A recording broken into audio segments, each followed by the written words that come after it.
बिस्मिल्लाहिर्रहमानिर्रहीम। अस्सलाम वालेकुम। आज 13 नवंबर बरोज़ जुम्मा हम बात करेंगे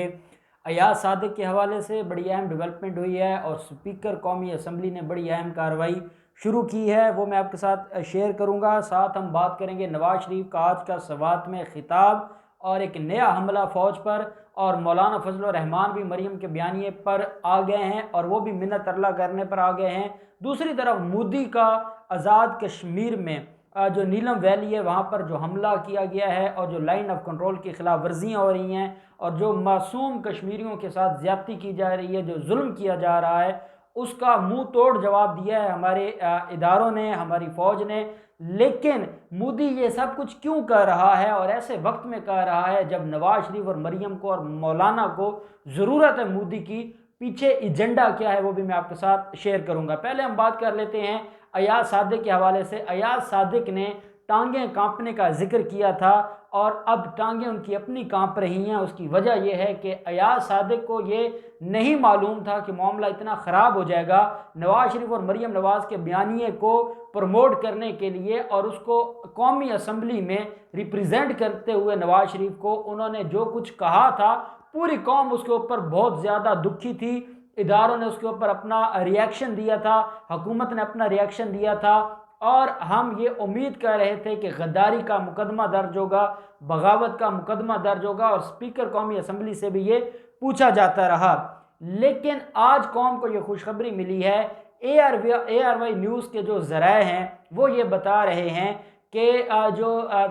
अयाज सादिक हैं उनकी नहली का रेफरेंस आज तैयार हुआ है और वो रेफरेंस कौमी असम्बली के स्पीकर की टेबल पर पहुंच चुका है। और उस रेफरेंस में जो प्ली ली गई है, जो ग्राउंड ऑफ डिस्क्वालिफिकेशन है, वो ये है कि जिस तरीके से कौमी बयानिए को नुकसान पहुंचाया है, जिस तरीके से रियासत को नुकसान पहुंचाया है, जिस तरीके से गद्दारों वाला काम किया है और दुश्मनों को, मुल्क दुश्मनों को खुश करने की कोशिश की है, मुल्क दुश्मनों का एजेंडा पाकिस्तान की पार्लियामेंट में खड़े होकर बयान किया है और जो अपना बयान हल्फी था, जो हलफनामा था, वो भी साथ अटैच किया गया है। और उस हलफनामे में जो ये कहा गया था जब उन्होंने बतौर मेंबर ऑफ पार्लियामेंट हलफ बर्दारी हुई थी और हलफ उठाया था और उन्होंने ये कहा था कि वो कौमी सलामती की हिफाजत करेंगे, वो मुल्क और रियासत की सलामती की हिफाजत करेंगे, और वो पार्लियामेंट में खड़े होकर सलामती के ऊपर हमला कर रहे हैं और मोदी को खुश करने की कोशिश कर रहे हैं और मोदी के एजेंडे को पाकिस्तान की पार्लियामेंट में खड़े होकर प्रमोट करने की कोशिश कर रहे हैं। अल्लाह ने कौम की सुन ली है और उस गद्दार के खिलाफ डिस्क्वालिफिकेशन का रेफरेंस फाइल हो गया है और उसमें ये प्ली ली गई है कि उनको हमेशा के लिए ताहयात नाअहल डिक्लेयर किया जाए। और ये इतना वाज़े और इतना क्लियर स्टांस था अयाज सादिक का, चाहे वो बाद में एक्सप्लेनेशन देते रहें, लेकिन जो जुल्म उन्होंने किया था और जिसकी वजह से हमारे हमसाया मुल्क में इतनी खुशी की लहर दौड़ी थी और वो जितना उनको तकलीफ़ थी फरवरी 2019 में, वो खुशी दे दी उनको अयाज सादिक ने। तो उसके बाद ये अपने बयानात की एक्सप्लेनेशन करते रहे। ना नवाज शरीफ ने इस बयान को रद्द किया, ना ही मरीम नवाज ने इस बयान को रद्द किया। पूरी नून लीग PMLN की जो क़यादत है, चाहे वो ख्वाजा आसिफ हूँ, चाहे वो राना सनाउल्लाह हूँ, चाहे वो जितने भी शायद खकान अब्बासी, वो सारे इसको इंडोर्स करते रहे और किसी ने मजम्मत ना की। और जब उनका ये सारा उनका जो रिएक्शन है इदारों का, जब वो सामने आया और हुकूमत का और अवाम का सोशल मीडिया के ज़रिए जो रिएक्शन सामने आया, उसके बाद ये फैसला हुआ कि इनके खिलाफ रेफरेंस फाइल किया जाए। और उस रेफरेंस की कार्रवाई, क्योंकि अब ये स्पीकर कौमी असम्बली के पास ये पहुंच चुका है और स्पीकर कौमी असम्बली इसको भिजवाने लगे हैं इलेक्शन कमीशन ऑफ पाकिस्तान को। और ये किसी भी पार्लिमानी जो लीडर है या कोई पार्लियामेंट का मेंबर है, उसके खिलाफ जब भी कोई रेफरेंस होगा तो उसका तरीक़ाकार ये है कि स्पीकर कौमी असम्बली को आप वो जमा करवाएंगे। स्पीकर कौमी असम्बली वो इलेक्शन कमीशन को भिजवाएगा। इलेक्शन कमीशन को भिजवाते हुए ना सिर्फ वो रेफरेंस और उसके साथ जो उनके अल्फाज हैं या जो वो वीडियो है वो साथ लगाई जाएगी, बल्कि बयान हल्फी भी लगाया जाएगा और ये कहा जाएगा कि उनको डी सीट भी किया जाए और उनको हमेशा के लिए डिस्क्वालीफाई किया जाए, ताकि कोई भी शख्स पाकिस्तान की पार्लियामेंट में खड़ा होकर पाकिस्तानियों से वोट लेकर भारत के एजेंडे को प्रमोट न करे और भारत को खुश करने की कोशिश न करे। मैं कहता हूं कुछ भी ना हो, आज का दिन जो ज्यादती और जुल्म किया जा रहा है मोदी गद्दार की तरफ से, और मोदी जो इंसानियत का दुश्मन है उसकी तरफ से, जो कश्मीर के हमारे बहन भाइयों के साथ जुल्म हो रहा है, और वादी नीलम को जिस तरीके से आज खून में की होली खेली गई है, आज अयाज सादिक के अंदर को थोड़ी सी शर्म व हया होती तो वो इस मामले के ऊपर आज ये कहते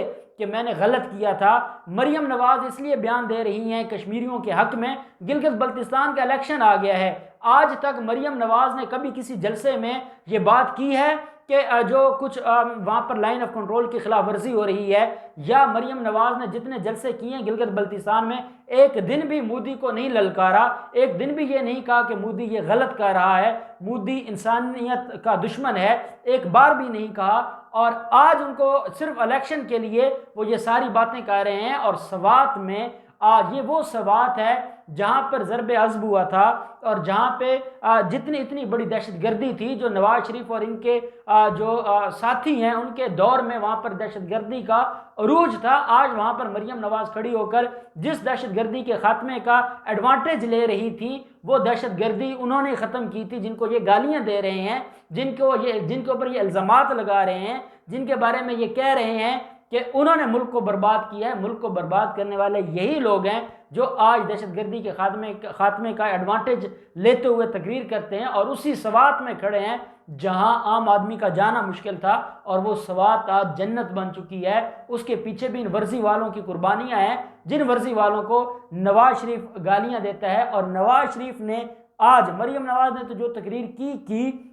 नवाज शरीफ ने आज दोबारा जो कराची मामला है उसके ऊपर बात की है, और उन्होंने ये कहा है कि अगर मज़ार कायद की तौहीन है तो जो कायद के अहकामात हैं या फरमुदात हैं या जो उनके फरमान हैं उनकी भी तौहीन हो रही है। और आपने जितनी दफ़ा जो आइन तोड़ा है, आपने उनके जो फरमुदात हैं उनकी तौहीन की है। मैं नवाज शरीफ से ये सवाल करता हूँ कि अगर आपको ये लगता है कि आइन तोड़ने वाले, और आइन तोड़ने वालों के साथ हमेशा कमर बाजवा तो नहीं था, आइन तोड़ने वालों के साथ तो यही नवाज शरीफ था। ज़ियाउल हक ने जब आइन को सस्पेंड किया था तो उनसे नवाज शरीफ से कोई पूछे कि उस वक्त आपने ये सारा कुछ क्यों बर्दाश्त किया था, और जब जनरल ज़ियाउल हक आपको प्रमोट कर रहा था, आपको वज़ीर आला बनाया गया, PMLN बनाई गई, उस वक्त तो आपको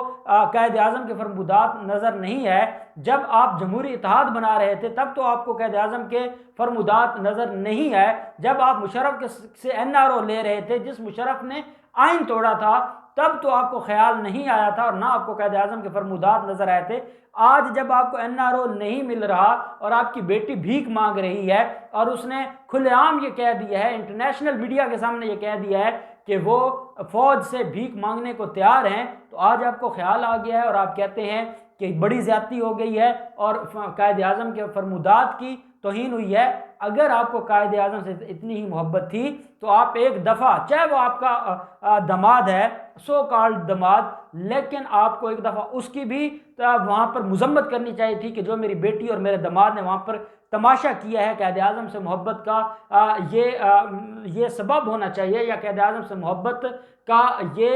सबूत होना चाहिए कि आप पहले उनकी मजम्मत करते और फिर आप कहते कि जिन लोगों ने कायद आज़म के फरमुदात की नाफरमानी की है तो उनको भी गद्दार डिक्लेयर किया जाए या उनके खिलाफ कार्रवाई की जाए, तो समझ आती थी। आप खुद कुछ करें, आप वहाँ पर सियासी नारे लगाएं, आप वहाँ पर गालम गलूज करें, वो सारा कुछ जायज़ है, और आप अपने नाजायज़ को जायज़ करार देने के लिए किसी और के ऊपर इल्ज़ाम लगा रहे हैं, तो आपके अंदर को थोड़ी सी भी शर्म व हया होनी चाहिए। और आज जिस जनरल बाजवा और जनरल फैज़ हमीद के ऊपर आप इल्ज़ाम लगा रहे हैं, उन्हीं की फ़ौज है जिन्होंने सवात में अमन लेके आए, और उन्हीं की फ़ौज है जो आपके मोदी यार के साथ वहाँ पर आज़ाद कश्मीर में जंग लड़ रहे हैं, और वहाँ पर जो फ़ौजी जवान हैं वो कुर्बानियाँ दे रहे हैं, और वहाँ पाकिस्तान की काज को बचा रहे हैं, वहाँ कश्मीर के लोगों को बचा रहे हैं। तो आपको अब मोदी इनको ना खुश करने के लिए आया है।